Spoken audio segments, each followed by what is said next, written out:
Project పద్ధతి అన్నట్టు. ఎక్కువగా మనకి ఎగ్జామ్లు అడిగేది ప్రాజెక్టు పద్ధతి. ఈ పేరు మీద ఎక్కువగా క్వశ్చన్ అడుగుతూ ఉంటాడు. దీన్ని తెలుగులో ప్రకల్పన పద్ధతి అని అంటాం. దీనికే మరికొన్ని పేర్లు ఉద్యమ పద్ధతి లేదా ఎత్తుగడల పద్ధతి అని అంటాం. Okay, right. సరే, ఒక్కసారి జాగ్రత్తగా చూడండి. ఈ పద్ధతికి మూలాధారమైనటువంటి వాదం ఏంది? Yes, pragmatism. దీన్నే మనం ఏమంటామంటే తెలుగులో వ్యావహారిక సత్తావాదం అని అంటాం. వ్యావహారిక సత్తావాదం అని అంటాం. ఇంగ్లీష్లో దీన్ని ప్రాగ్మాటిజం అని అంటాం. కాబట్టి ప్రాజెక్టు పద్ధతికి మూలాధారమైన వాదం ఏది అంటే వ్యావహారిక సత్తావాదం. గుర్తుపెట్టుకోవాలి. ఈ ప్రాగ్మాటిజాన్ని రూపొందించినటువంటి విద్యావేత్త ఎవరు? Very good, John Dewey. ఎవరమ్మా? జాన్ డూయి అనేటటువంటి విద్యావేత్త ఈ వ్యావహారిక సత్తావాదాన్ని రూపొందించడం జరిగింది. ఓకే, ఈ వ్యావహారిక సత్తావాదం ఏమని తెలియచేస్తున్నాం? ప్రాచీన కాలపు విలువలను కాకుండా నేటి సామాజిక, రాజకీయ, ఆర్థిక అంశాలను లక్ష్యాలుగా తీసుకొని బోధించాలి. ఓకేనా? ఎడ్యుకేషన్ సిస్టము పిల్లవాడు నేటి సమాజంలో మెరుగుగా జీవనం సాగించడానికి తోడ్పడేదిగా ఉండాలి. కానీ నేటి సామాజిక, రాజకీయ, ఆర్థిక సమాజంలో మెరుగైన జీవనం విద్యార్థి గడపాలంటే అలాంటి విద్యా విధానం విద్యార్థికి అవసరం అనే అర్థాన్ని ఇస్తూ ఈ వ్యావహారిక సత్తావాదం ఏం చెప్పింది అంటే ఈ క్రింది వాటిలో వ్యావహారిక సత్తావాదానికి సంబంధించిన లక్ష్యం ఏది? ఈ క్రింది వాటిలో వ్యావహారిక సత్తావాదం దేనిని గురించి తెలియచేస్తుంది? వ్యావహారిక సత్తావాదం ప్రాధాన్యతనిచ్చేటటువంటి అంశం ఏది? ఇలా ప్రశ్న అడుగుచ్చాం. వ్యావహారిక సత్తావాదం దేనికి ప్రాధాన్యతనిస్తుందమ్మా? సామాజిక, రాజకీయ, ఆర్థిక అంశాలను లక్ష్యాలుగా తీసుకుని బోధించాలి. నేటి సమాజంలో మెరుగైనటువంటి జీవన విధానం అలవర్చుకోగలగాలి. అలాంటి ఎడ్యుకేషన్ పిల్లవాడికి ఇవ్వాలి. రైట్. 20th సెంచరీలో ఒక నూతన అధ్యాయాన్ని రూపొందించిన బోధనా పద్ధతి ఏది అని అంటే ప్రాజెక్టు పద్ధతి. మరి ఈ యొక్క ప్రాజెక్టు పద్ధతిని బోధనకు అన్వర్తింపచేసిన విద్యావేత్తలు ఎవరు? ఈ ప్రాజెక్టు పద్ధతిని టీచింగ్కి అన్వర్తింపచేసినటువంటి విద్యావేత్తలు ఎవరు? నంబర్ 1 జాన్ డూయి, ఇంకా బెల్లార్డ్. పార్కర్ కాదు, బెల్లార్డ్. పార్కర్ ప్రాజెక్టు పద్ధతికి నిర్వచనం ఇవ్వడం జరిగింది. కానీ ప్రాజెక్టు పద్ధతిని బోధనకు అన్వర్తింపచేసినటువంటి విద్యావేత్తలు ఎవరు అంటే John Dewey, William James, Kilpatrick, Stevenson, Ballard. ఇది గుర్తుపెట్టుకోవాలి మీరు. Okay, clear. సో ఇదంతా దీనికి సంబంధించిన ఇంట్రడక్షన్. ఇప్పటికి 2 times ఈ పద్ధతికి మూలాధారమైన వాదం ఏంది క్వశ్చన్ అడిగింది. ఒకసారి ఈ వ్యావహారిక సత్తావాదానికి మూల పురుషుడు ఎవరు? ఒకసారి ఈ వ్యావహారిక సత్తావాదం యొక్క లక్ష్యం ఏంది? ప్రాచీన కాలపు విలువలను కాకుండా నేటి సామాజిక, రాజకీయ, ఆర్థిక అంశాలను లక్ష్యాలుగా తీసుకొని బోధించాలి. ఇదే ఈ యొక్క వ్యావహారిక సత్తావాదం యొక్క లక్ష్యం. 20వ శతాబ్దంలో విద్యలో ఒక నూతన అధ్యాయాన్ని ఏర్పరిచిన బోధనా పద్ధతి ఏది అంటే ప్రాజెక్టు పద్ధతి. వ్యావహారిక సత్తావాదంలో నుంచి ఏర్పడినటువంటి ప్రాజెక్టు పద్ధతి. ఈ యొక్క ప్రాజెక్టు పద్ధతిని బోధనకు అన్వర్తింపచేసినది ఎవరు? John Dewey, William James, Kilpatrick, Stevenson, Ballard. Right. అయితే మొట్టమొదట తరగతి గదిలో ఈ పద్ధతిని ప్రవేశపెట్టిన విద్యావేత్త ఎవరు? మొట్టమొదట తరగతి గదిలో ఈ పద్ధతిని ప్రవేశపెట్టిన విద్యావేత్త ఎవరు? ఓకేనా? మొట్టమొదటి తరగతి గది బోధనలో ఈ ప్రాజెక్టు పద్ధతిని ప్రవేశపెట్టింది ఎవరు అని అంటే కిల్ ప్యాట్రిక్. అయితే ఈ పద్ధతికి ఒక సమగ్రమైన రూపాన్ని ఇచ్చిన విద్యావేత్త ఎవరు?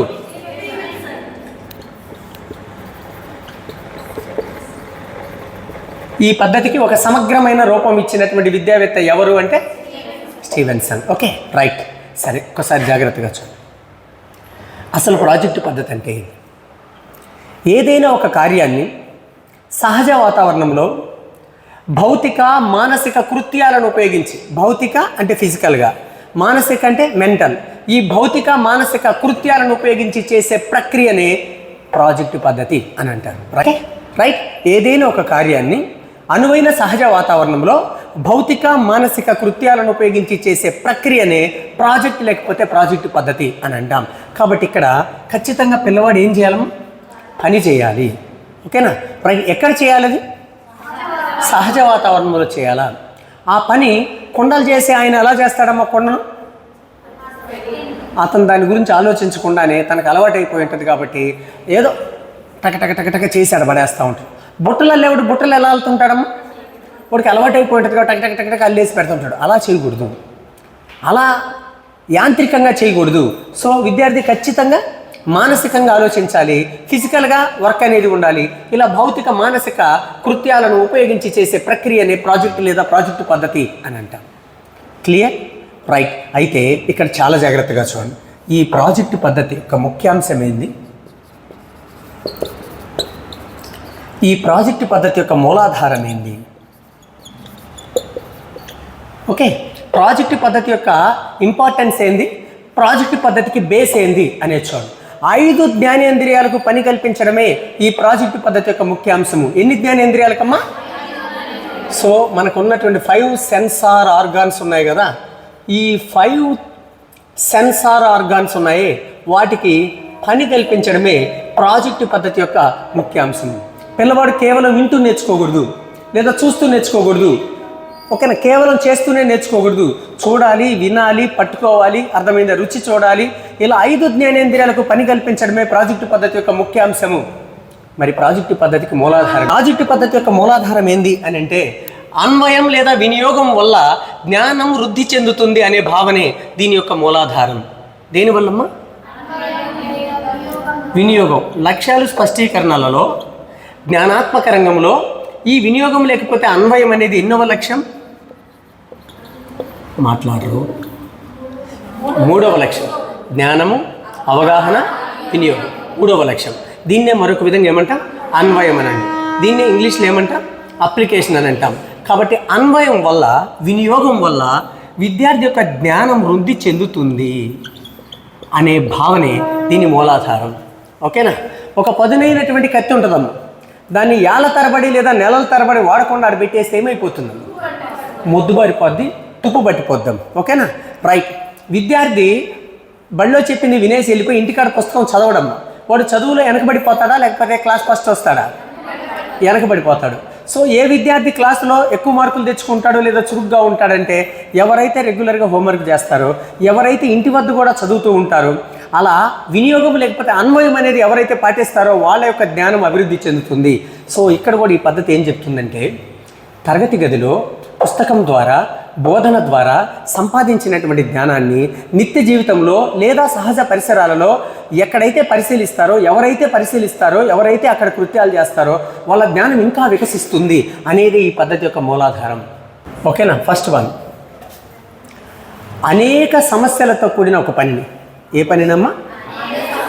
అనేక సమస్యలతో కూడిన ఒక పనిని సహజ పరిసరాలలో విజయవంతంగా పూర్తి చేయడమే ప్రాజెక్ట్. ఆర్మ్స్ట్రాంగ్ కాదు, ప్రొఫెసర్ ఆర్మ్స్ట్రాంగ్.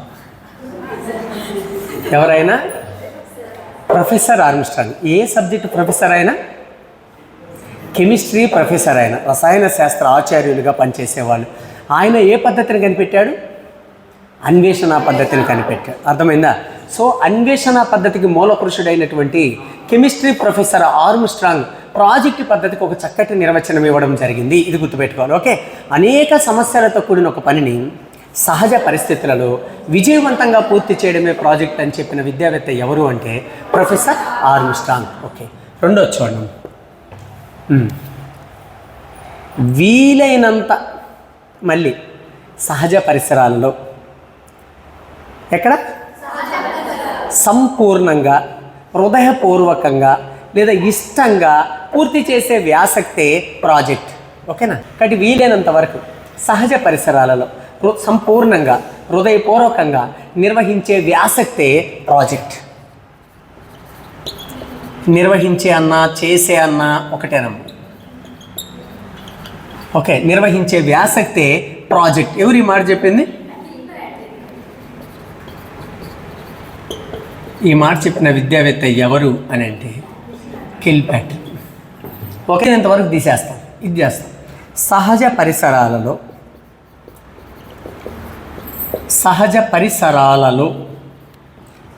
పూర్తి చేసే సమస్యాత్మక వ్యాసక్తే. ఏ వ్యాసక్తమ్మా?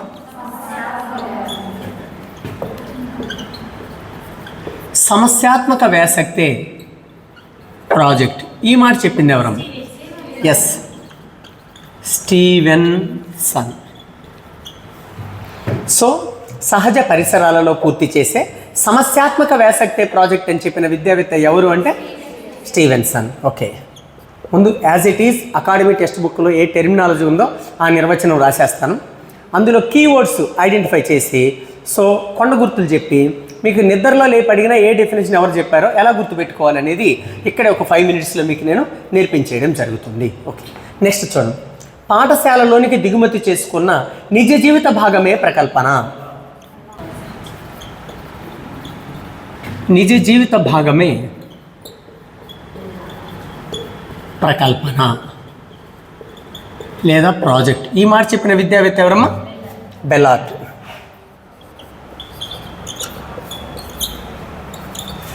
ఈ 4 మీదనే ఎక్కువ సార్లు పరీక్షల్లో క్వశ్చన్ అడుగుతున్నారు. నంబర్ ఆఫ్ టైమ్స్ ఈ 4 నిర్వచనాల మీద, మరీ ముఖ్యంగా చెప్పుకోవాలంటే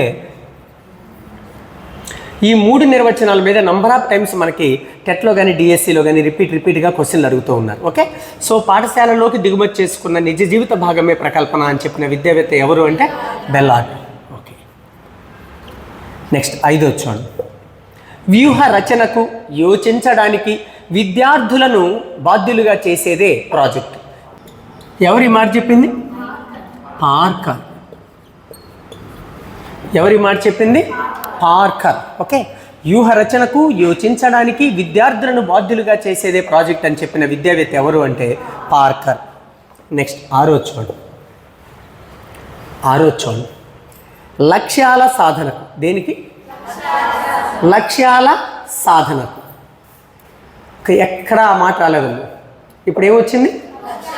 విద్యా లక్ష్యాలను సాధించడానికి చేసే పనినే ప్రాజెక్ట్ అంటారు అని చెప్పింది ఎవరు అని అంటే long and Thomas. Very good, long and Thomas. లక్ష్యాల సాధనకు చేసే పనినే ప్రాజెక్ట్ అంటారు అని చెప్పిన విద్యావేత్తలు ఎవరు అని అంటే long and Thomas. Okay, next ఇంకా చూడండి. భౌతికంగా పనిచేయడం. దేనికి? భౌతికంగా పనిచేయడం అనే అంశాన్ని ఆధారంగా చేసుకొని ప్రయోగాత్మకంగా సమస్యను పరిష్కరించడమే ప్రాజెక్ట్ అని చెప్పిన విద్యావేత్త ఎవరు? చెప్పినటువంటి విద్యావేత్త ఎవరు అని అంటే బర్డన్ లేదా బర్టన్. కొన్ని దగ్గరలో బర్టన్ ఉంటుంది, కొన్ని పుస్తకాల్లో బర్డన్ అని ఉంటుంది. ఒక్కటే, వేరు కాదు. రైట్, మొత్తం 7 నిర్వచనాలు. ఎన్ని నిర్వచనాలు? 7 నిర్వచనాలు. ఈ మధ్య కాలంలో ఎక్కువగా ఇవి అడుగుతూ ఉన్నారు. ముందు కాలంలో లేదా స్కూల్ అసిస్టెంట్లు ఎక్కువగా ఇవి అడుగుతూ ఉంటే ఎస్జిటిలో ఈ మధ్య కాలంలో 2024 టెట్ కానీ, మళ్ళీ 24 నవంబర్లో టెట్ కానీ, మళ్ళీ 25 డిఎస్సిలో కానీ ఈ 3 నిర్వచనాల మీద ఎక్కువగా ప్రశ్న అడుగుతూ ఉన్నారు. Okay, clear. ఒక్కసారి యాజ్ ఇట్ ఈజ్ ఎలా ఉందో అలా చెప్పుకుందాం చూడండి. ఆ తర్వాత కీవర్డ్స్ గురించి మనం ఆలోచించేద్దాం. ఫస్ట్ ఆఫ్ ఆల్, అనేక సమస్యలతో కూడిన ఒక పనిని సహజ పరిసరాలలో విజయవంతంగా పూర్తి చేయడమే ప్రాజెక్ట్ అని చెప్పిన విద్యావేత్త ఎవరు? Professor Armstrong. Very good. వీలైనంత వరకు సహజ పరిసరాలలో సంపూర్ణంగా హృదయపూర్వకంగా లేదా ఇష్టంగా చేసే వ్యాసక్తినే ప్రాజెక్ట్ అంటారు అని చెప్పింది కిల్పాట్రిక్. ఓకే, సహజ పరిసరాలలో పూర్తి చేసే సమస్యాత్మక వ్యాసక్తే ప్రాజెక్ట్ అని చెప్పింది సమస్యాత్మక వ్యాసక్తే ప్రాజెక్ట్ అని చెప్పింది స్టీవెన్సన్. Okay, right. పాఠశాలలోనికి దిగుమతి చేసుకున్న నిజ జీవిత భాగమే ప్రకల్పన బెల్లార్డ్. యోచించడానికి వ్యూహ రచనకు విద్యార్థులను బాధ్యులుగా చేసేదే ప్రాజెక్ట్ అని చెప్పింది పార్కర్. Okay, right. నెక్స్ట్ చూడండి. లక్ష్యాల సాధన కోసం చేసేటటువంటి పనినే ప్రాజెక్ట్ అంటారు అని చెప్పింది long and Thomas. Long and Thomas. Okay, next చూడండి. భౌతికంగా చేయడం అంటే ఫిజికల్గా చేయడం అనే దానిని ఆధారంగా చేసుకొని ప్రయోగాత్మకంగా సమస్యను పరిష్కరించేదే ప్రాజెక్ట్ అని చెప్పిన విద్యావేత్తలు ఎవరు అంటే బర్డన్. Okay, clear. సరే, ఒకసారి చూడండి. ప్రొఫెసర్ ఒక సమస్యను పరిష్కరించగలరా? అనేక సమస్యలను పరిష్కరించగలరా? టీచర్ అయితే ఒక సమస్యను, లెక్చరర్ అయితే కొన్ని సమస్యలను, ప్రొఫెసర్ అయితే అనేక సమస్యలను. ఇలా గుర్తుపెట్టుకోండి. టీచర్ అయితే ఒక సమస్యను, లెక్చరర్ అయితే కొన్ని సమస్యలను, ఓకే, ప్రొఫెసర్ అయితే అనేక సమస్యలను. కాబట్టి అనేక సమస్యలతో కూడిన అనేది వస్తే ప్రొఫెసర్ అనేది గుర్తుపెట్టుకోవాలి. ఆ ప్రొఫెసర్ ఎవరమ్మా? ఆర్మ్స్ట్రాంగ్. కాబట్టి ఉట్టి ఆర్మ్స్ట్రాంగ్ కాదు, ప్రొఫెసర్ ఆర్మ్స్ట్రాంగ్. ఒక డిఎస్సిలో మీకు ఆప్షన్లో ప్రొఫెసర్ లేకుండా ఆర్మ్స్ట్రాంగ్ అని వచ్చినా ఓకే, ఈయన కెమిస్ట్రీ ప్రొఫెసరు అని మీకు ఐడియా రావాలి. ఈయన అన్వేషణ పద్ధతిని కనుక్కున్నాడు అని మీకు ఐడియా రావాలి. ఓకేనా? కాబట్టి అనేక సమస్యలతో కూడిన అని వస్తే మీకు వచ్చిన నిర్వచనంలో మీరు గన్ షాట్గా ఎవరిని పెట్టాలి? ప్రొఫెసర్ ఆర్మ్స్ట్రాంగ్ పెట్టేయాలి. క్లియర్. నెక్స్ట్ ఇక్కడ చూడండి. హృదయపూర్వకంగా అనే పదం వస్తే, లేకపోతే ఇష్టంగా అనే పదం వస్తే మీరేం పెట్టాలమ్మా? Kill Patrick. కిల్ అంటే ఏంది? చంపడం. ఎవరు చంపుతారు? హృదయం ఉండేవాళ్ళ, హృదయం లేని వాళ్ళ? సో హృదయం లేని కర్ణ కఠోరమైనటువంటి వాళ్ళు మనుషులను చంపుతారు అని గుర్తుపెట్టుకోవాలి మీరు. కాబట్టి హృదయపూర్వకంగా లేదా ఇష్టంగా అని వస్తే మీరు కిల్ ప్యాట్రిక్. ఇక్కడ చూడండి. ఎలాంటి వ్యాసక్తి? సమస్యాత్మక వ్యాసక్తి. ఓకేనా?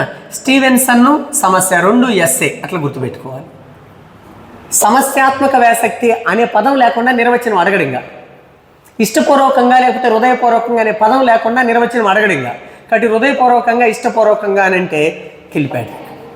సమస్యాత్మక వ్యాసక్తి అని అంటే స్టీవెన్సన్. ఎస్.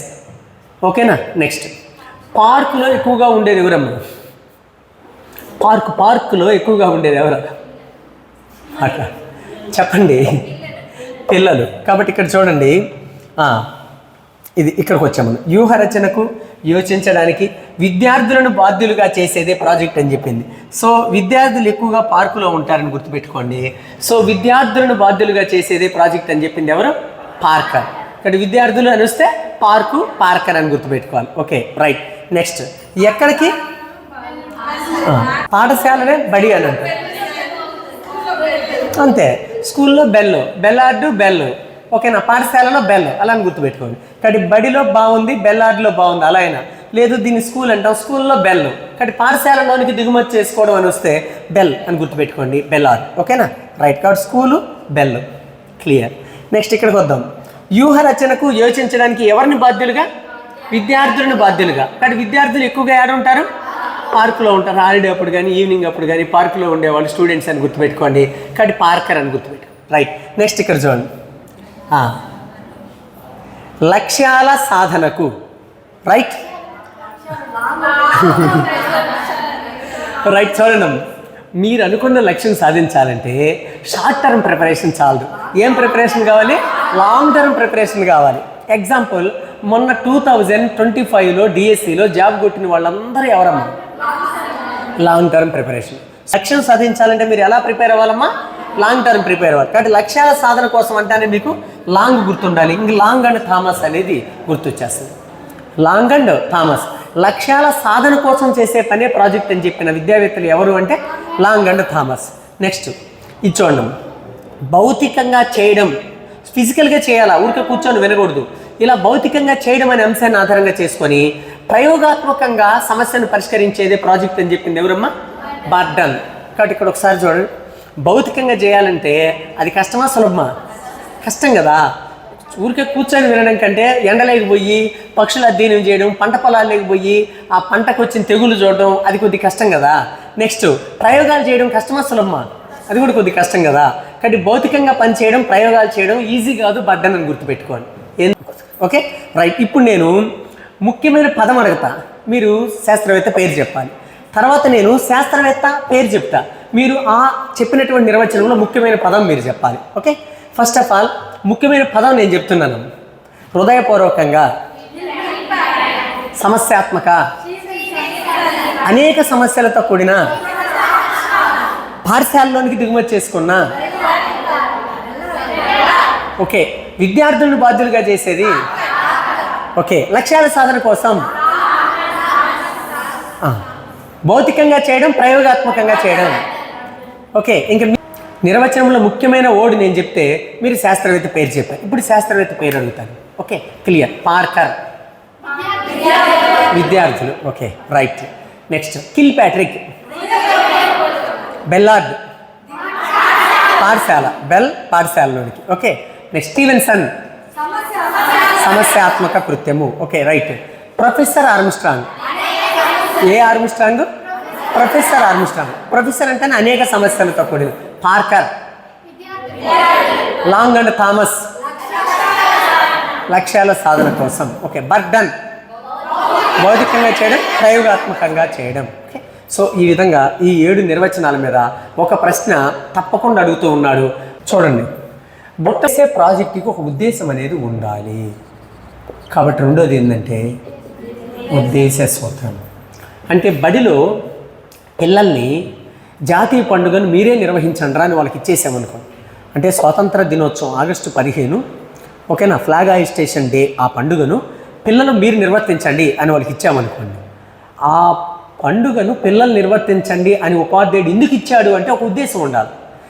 ఏంది ఆ ఉద్దేశం అంటే, నెంబర్ 1, పిల్లలు దేశభక్తి గీతాన్ని నేర్చుకోవాలి. తద్వారా మన స్వాతంత్ర సమరయోధుల యొక్క త్యాగాలను పిల్లలు తెలుసుకోవాలి. పిల్లలు ఆ జాతీయ పండుగ నిర్వహించడానికి అవసరమైన నిధులను గ్రామస్తులు లేదా తల్లిదండ్రుల దగ్గర సమీకరించాలి.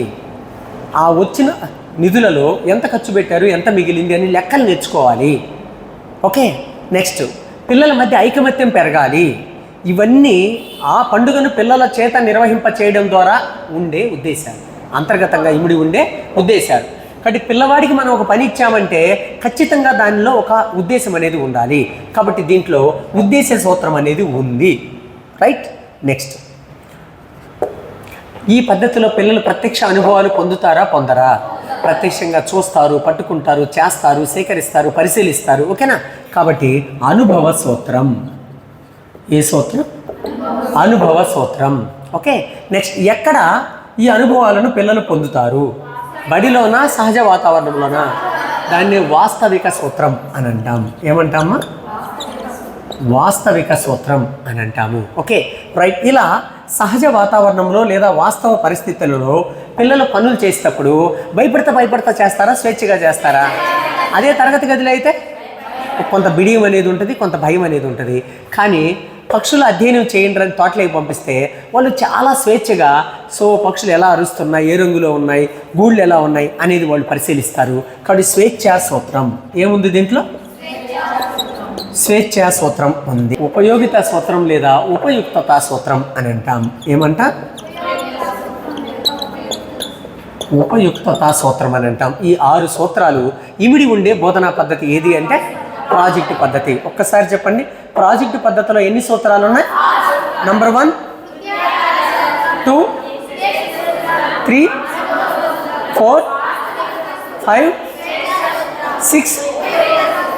అయితే ప్రధానంగా ఈ పద్ధతిలో ఇమిడి ఉండే అభ్యసన సూత్రం ఏంది అని అంటే, ఈ పద్ధతిలో ఇమిడి ఉండే అభ్యసన సూత్రం ఏంది అంటే learning by doing and learning by living.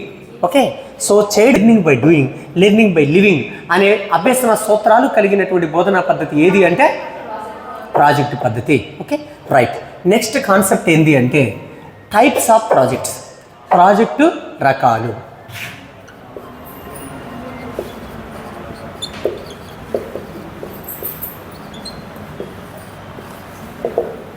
Project రకాలు, టైప్స్ ఆఫ్ ప్రాజెక్ట్ అని అంటాం. ఓకే, మరి ప్రాజెక్టు రకాలు. కిల్ ప్యాట్రిక్ అనే విద్యావేత్త ప్రాజెక్టులను ఎన్ని రకాలుగా వర్గీకరించడమా? 4 రకాలుగా వర్గీకరించడం జరిగింది. ఎవరు? ఏ దేశస్థుడు?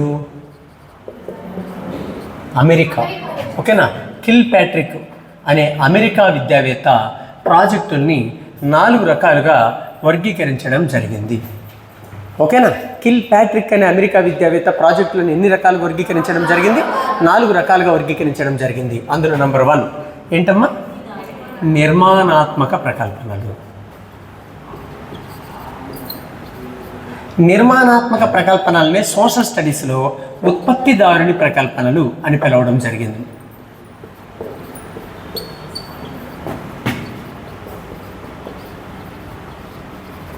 ఉత్పత్తిదారుని ప్రకల్పనలు. ఓకే, నంబర్ 2 ఆనందదాయక ప్రకల్పనలు. ఈ ఆనందదాయక ప్రకల్పనలన్నీ సోషల్ స్టడీస్లో వినియోగదారుని ప్రకల్పనలు. వినియోగదారుని ప్రకల్పనలు అని పిలవడం జరిగింది. నెక్స్ట్, రైట్, ప్రజ్ఞా ప్రకల్పనలు. దీన్ని ఏమంటామమ్మా? సమస్య ప్రకల్పనలు. రైట్, ప్రజ్ఞా ప్రకల్పనలు లేదా సమస్య ప్రకల్పనలు. నంబర్ 3. నంబర్ 4, వెరీ గుడ్, జీవితోపయోగ ప్రకల్పనలు. జీవితోపయోగ ప్రకల్పనలు లేదా నిత్య జీవిత ప్రకల్పనలు అని కూడా అంటాం వీటిని. ఓకే రైట్, ఒకసారి చూడండి ఇక్కడ productive projects, consumer projects, problematic projects, real life projects. Okay, real life projects, problematic projects, consumer projects, productive projects. Okay, so ఈ విధంగా ప్రకల్పనలని 4 రకాలుగా అమెరికా విద్యావేత్త అయినటువంటి కిల్ ప్యాట్రిక్ వర్గీకరించడం జరిగింది. ఓకే, ఇక్కడ చూడండి, మరి నిర్మాణాత్మక ప్రకల్పనలు అంటే అర్థం ఏంటి అంటే విద్యార్థులలో నైపుణ్యాలను కానీ లేదా కౌశలాలను కానీ పెంపొందించడానికి ఆ విద్యార్థులు భౌతికంగా ఏదైనా వస్తువుని తయారు చేస్తే వాటిని ఏమంటామా? నిర్మాణాత్మక లేదా ఉత్పత్తిదారుని ప్రకల్పనలు అని అంటాం. విద్యార్థులలో ఏ సామర్థ్యాన్ని పెంచడానికి? కౌశలాలు. ఈ కౌశలాలకే మరొక పర్యాయ పదం నైపుణ్యాలు. సో విద్యార్థులలో నైపుణ్యం లేకపోతే కౌశలాలను అభివృద్ధి చేయడం కోసం ఏదైనా ఒక వస్తువుని తయారు చేసేటటువంటి వాటిల్ని ఏమని పిలుస్తాం మనం? నిర్మాణాత్మక ప్రకల్పనలు అని అంటాం. ఎగ్జాంపుల్, సో విద్యార్థులు నమూనాలు తయారు చేశారు. ఏం తయారు చేశారమ్మా? క్యాలెండర్ తయారు చేశారు. ఏం తయారు చేశారు? క్యాలెండర్. విద్యార్థులు బొమ్మలు గీశారు. ఏం గీశారమ్మా? బొమ్మలు గీశారు. లేకపోతే విద్యార్థులు నీటి గడియారం తయారు చేశారు. ఏం తయారు చేశారు? నీటి గడియారం. ఓకే, అంటే సన్ డయల్ అని అంటాం దీన్ని ఇంగ్లీష్లో. సన్ డయల్ని ప్రిపేర్ చేశారు. లేదా పాఠశాల నర్సరీలో అంటే పాఠశాల బడి తోటలో పండ్లు కూరగాయలు పండించారు. అర్థమైందా? అంటే బడి తోటను పెంచారు. ఆ బడి తోటలో పండ్లు కూరగాయలు పూలు పండించారు. ఇవన్నీ కూడా ఉత్పత్తి చేసే ప్రకల్పనల కిందకు వస్తాయి. ఓకే, కాబట్టి 2 అంశాలు గుర్తుపెట్టుకోండి. ఉత్పత్తిదారుని ప్రకల్పనలు విద్యార్థులలో ఏ సామర్థ్యాన్ని పెంచుతాయి? నైపుణ్యము లేకపోతే కౌశలాలను. మరి ఈ ఉత్పత్తిదారుని ప్రకల్పన అంటే ఏంది? విద్యార్థులు ఫిజికల్గా ఏదో ఒక వస్తువుని తయారు చేయాలి. దానికి ఎగ్జాంపుల్ ఏంది? నమూనాలు తయారు చేయడం, క్యాలెండర్ తయారు చేయడం, బొమ్మలు గీయడం, గడియారం తయారు చేయడం, పాఠశాలలో బడి తోటను పెంచడం, స్కూల్ నర్సరీ అని అంటాం మనం. పాఠశాలలో బడి తోటను పెంచడం, ఇలాంటిది ఏదైనా ఇచ్చి ఇది ఏ రకమైన ప్రకల్పన అని అంటే నిర్మాణాత్మక ప్రకల్పన ద్వారా విద్యార్థులలో పెంపొందే సామర్థ్యం ఏది అంటే నెక్స్ట్ ఇక్కడ చూడండి, ఆనందదాయక ప్రకల్పనలు. ఏ ప్రకల్పనలు? ఆనందదాయక ప్రకల్పనలు. ఓకే, విద్యార్థులకు సంతోషాన్ని ఇచ్చేది. కాబట్టి పిల్లలకు సంతోషాన్ని ఇచ్చే పనులను ఏమని పిలుస్తా? ఎస్, పిల్లలకి ఏమి సంతోషాన్ని ఇస్తాయి? వస్తువుల సేకరణ. మీకు ఇష్టమైన వస్తువులు సేకరించండి అంటే ఆనందంగా సేకరిస్తారా? సేకరించరా? నెక్స్ట్ ఇంకా చూడండి, ఆనందాన్ని ఇచ్చేది ఏంటి అంటే క్షేత్ర పర్యటన. విద్యా విహారయాత్రలలో ఖర్చును లెక్కగట్టడం.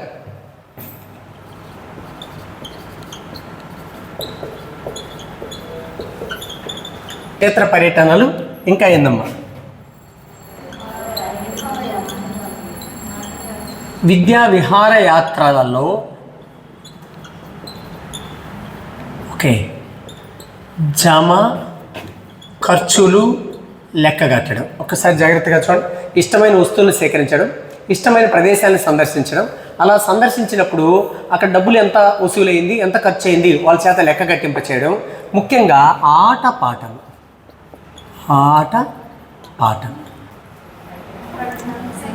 ఓకే, విద్యార్థులకు ఆలోచన వివేచనను ఉపయోగించి చేసే పనులను ఏమంటామా? ప్రజ్ఞా ప్రకల్పనలు. థింకింగ్ చేసి వాళ్ళు రూపొందించేటివి కానీ పరిష్కరించే వాటిని కానీ ఏమంటామంటే ప్రజ్ఞా ప్రకల్పనలు. సో పిల్లల యొక్క ఆలోచన వివేచనను పెంపొందింపచేసేటివి అవేందమ్మా? ఓకే, సమస్యలు రూపొందించడం, సాధించడం. నెక్స్ట్ ఫజిల్స్ రూపొందించడం, పరిష్కరించడం. నెక్స్ట్